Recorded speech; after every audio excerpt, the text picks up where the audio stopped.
একটা গাড়ি আমাদেরকে পথ রোধ করার চেষ্টা করে, তখন আমি কোনোরকম বিগত 35 বছর যাবত একটু সাইড নিয়ে যেতে চেষ্টা করি।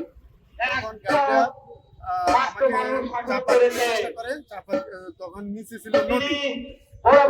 আমি দাঁড়িয়ে গেলে পরে ওই গাড়িটা নামছে আমার গাড়িতে যে এনসিপির কেন্দ্রীয়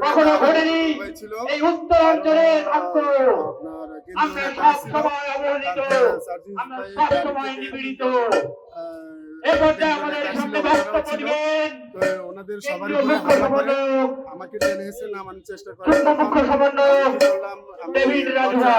না খোলাতে ওরা দরজা বাড়ি দিচ্ছিল এবং আমাকে টেনে নিয়ে যায়।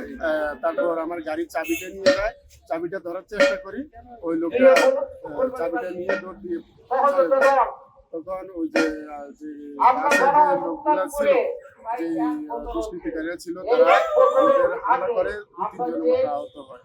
বাংলাদেশের একমাত্র স্মার্ট সিটি বসুন্ধরা এখন আরো নিরাপদ, আধুনিকতায় আরো এক ধাপ এগিয়ে। আমাকেও মারধর করার চেষ্টা করে, যেহেতু আমি নিয়ে আসছি,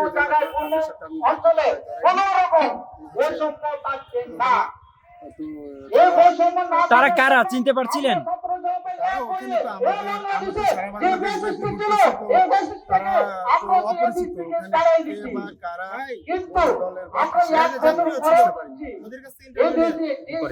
আচ্ছা, এনসিপি বলছে যে এটা পরিকল্পিত একটা হামলা, আপনার কি মনে হচ্ছে?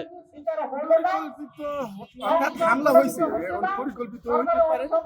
এটা হচ্ছে কি, কারণ আমার গাড়ি তো খুব স্লো ছিল, আর তাছাড়া আমরা শুধু মসজিদ থেকে নামাজ পড়ে মার্চ করতেছিলাম, ওই টাইমে গাড়ির গতিও ছিল না।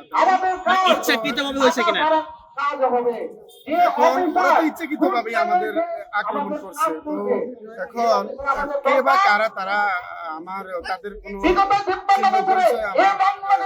ইচ্ছাকৃত মনে হয়েছে আপনার কাছে? এই হামলাটা করছে। আপনার কি কি ক্ষতি হয়েছে গাড়ির? আমার গাড়ির ডান পাশের পিছনের যে গ্লাসটা, ওটা ভেঙে ফেলছে, চাকায় সবকিছু দিয়ে আঘাত করেছে, চাকার ক্ষতি হয়েছে, ক্ষতি হয়েছে।